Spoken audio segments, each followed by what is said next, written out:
Morning YouTube, welcome back to the channel. This is Rusty with Rusty's Pressure Washing. We're on job number 1 right now. We're doing a driveway maintenance wash that we sealed close to a year ago, but we're not going to film this one. What I am going to film is the next job. It's a big driveway and back patio. I'm probably just going to film the driveway. It's a big, decent driveway. It's really dirty, so it'll make for some good footage. So once we wrap up over here, we'll be headed off to the driveway and PGA, be cleaning her up, show you guys some of that action. I actually filmed for a whole video over the weekend. I ended up working Saturday and Sunday to get some commercial jobs done.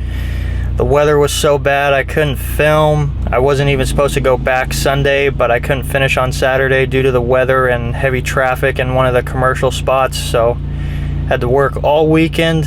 I'm not gonna post that video. I didn't even, like I said, I didn't even get to film much of the action. I was just battling the rain, spraying some of the roof when it wasn't raining, wait a little bit, do it again, blah blah blah. So we're gonna skip that video, jump straight into this driveway wash. You guys stay tuned. It'll be a good before and after, and I'll throw some tips and tricks in there. You guys are probably curious why I'm wearing a jacket in South Florida. So about 2 weeks out of the whole year, we do get some cold weather. Well, cold to us. 60 degrees this morning, which I'm not used to. It's usually year-round like 75, 80 by the time we get working, but it's still 60, so it's freezing to me. Some of you guys, I know you're washing in like 30-degree weather, which I can't really fathom, but 60 is cold, so I needed to put the jacket on. All right, here she is, driveway.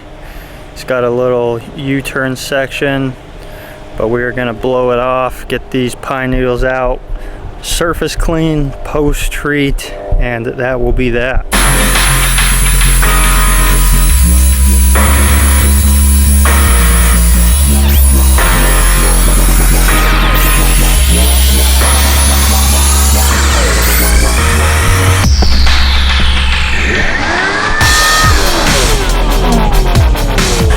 For the driveway, as per usual, if you've seen any of our other videos, we just do surface clean, rinse, and then post treat, especially if it's not really that dirty like this one.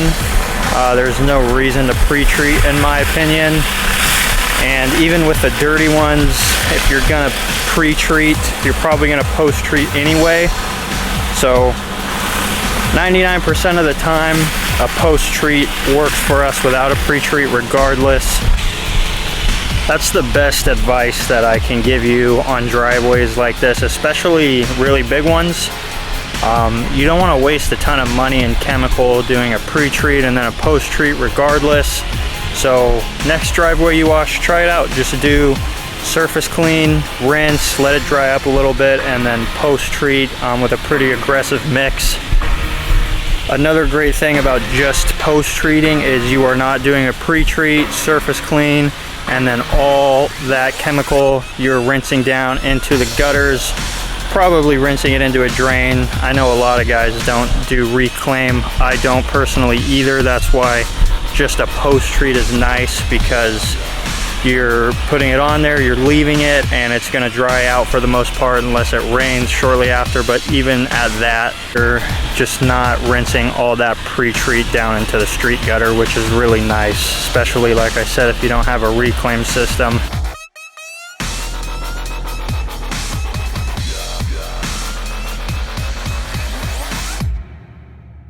That's the best advice that I can give you on driveways like this, especially really big ones. You don't want to waste a ton of money and chemical doing a pre-treat and then a post-treat regardless. So next driveway you wash, try it out. Just do surface clean, rinse, let it dry up a little bit, and then post-treat with a pretty aggressive mix. The most common question I get asked is pricing these jobs, of course. The best way I look at it is find what you want your business to make per hour. Once you have experience, you could look at mostly any job. I mean, commercial is a different story, but you can look at most of these residential jobs and you can figure out how long it's going to take you, how much supplies you're going to use, and figure out what you want per hour and that's an easy way to break down pricing. You could do square footage, but for driveways, you know, I look at it, I think how long it's going to take to myself, and then I give them a price based off of that. And then of course chemicals, travel, how bad it is, but time is the main factor. For roofs though, we do all square footage. This way I can take a look at the square foot, give them a price based on price per square foot, and then I give them a price range, and I tell them that it's going to vary depending on a few things: gutters, runoff, how bad it is, how many stories it is, the material of the roof. Those are a few things that I put into consideration when doing a roof price over the phone. But this way, when you give them a price range, if you get there, you're not kicking yourself in the butt because you underquoted it. Another great piece of advice I can give you guys, not specifically for a driveway, but for a back patio wash with a pool. If you see my trailer video, linked right here, I show some of the tools on my trailer, and one of them is a pool net. I understand we are not the pool company, but if you're knocking in a little bit of debris, or pine needles in our case, or leaves, and you scoop those out with a pool net, that is called professionalism. You look that much better. It's gonna take 10 minutes at the most to scoop some stuff out, and they see that you are going above and beyond for their job. So I've been told every little thing you do to look more professional than the next guy is how you succeed, and it's so true.